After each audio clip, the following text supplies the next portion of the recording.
ବେଳ ନାହିଁ କଙ୍କାଳ ଟେକ ଚଞ୍ଚଳ ମଥା ବିଦାରି ଉପଳ ନିର୍ମଳ ତବୁ ପିଞ୍ଜରୁ ଉଠୁ ବ୍ୟଥା ବାଜି ଉଠୁବାରେ ମରଣ ବିଜୟୀ ବଂଶୀ ସେ ବୁକୁ ତଳେ ଧୈର୍ଯ୍ୟଟି ଜଟାଜୁଟ କମ୍ପେଇ ଯୌବନ କୁତୁହଳେ ଉଠ କଙ୍କାଳ ଛିଣ୍ଡୁ ଶୃଙ୍ଖଳ ଜାଗ କଙ୍କାଳ ଆଜି ଉଠୁଗତ ଗୌରବ ହୃତ ଗୌରବ ମୃତ ଗୌରବ ରାଜି।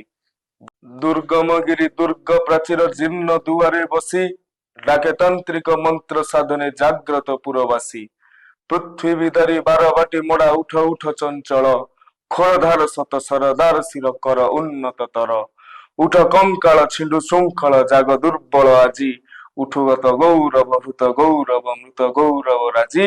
ସେଦିନ କବି ଗୋଦାବରୀଶ ଭଗ୍ନ ଉତ୍କଳ ଜୀର୍ଣ୍ଣ ଉତ୍କଳର ଅବସ୍ଥାକୁ ଦେଖି ଏ ଦୁଇ ପଦ ରଚନା କରିଥିଲେ।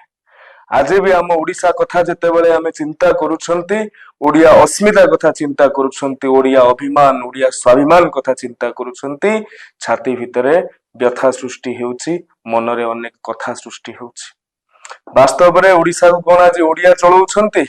ଘରର ମୁରବୀ କଣ ଘରର ଲୋକ ହବାର ଆବଶ୍ୟକତା ନାହିଁ କି?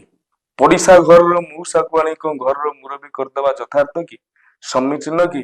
ଯଦି ଏକଥା ହଉଥାଏ ତେବେ ସେ ରାଜ୍ୟ ପ୍ରତି ତାହା ଠିକ ନୁହେଁ, ରାଜ୍ୟ ପ୍ରତି ତାହା ଶୁଭଙ୍କର ନୁହେଁ। ତେଣୁ ଆଉ ସମୟ ନାହିଁ, ବେଳ ନାହିଁ, ଓଡିଆ ମାନଙ୍କୁ ଏକଜୁଟ ହବାକୁ ପଡିବ।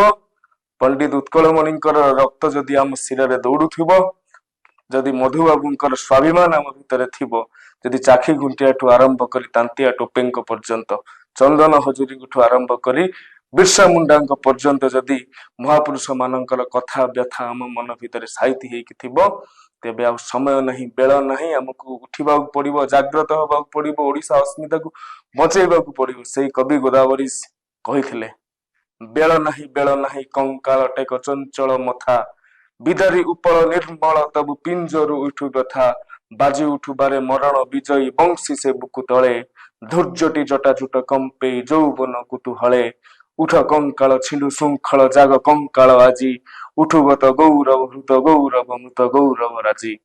ବନ୍ଦେ ଉତ୍କଳ ଜନନୀ।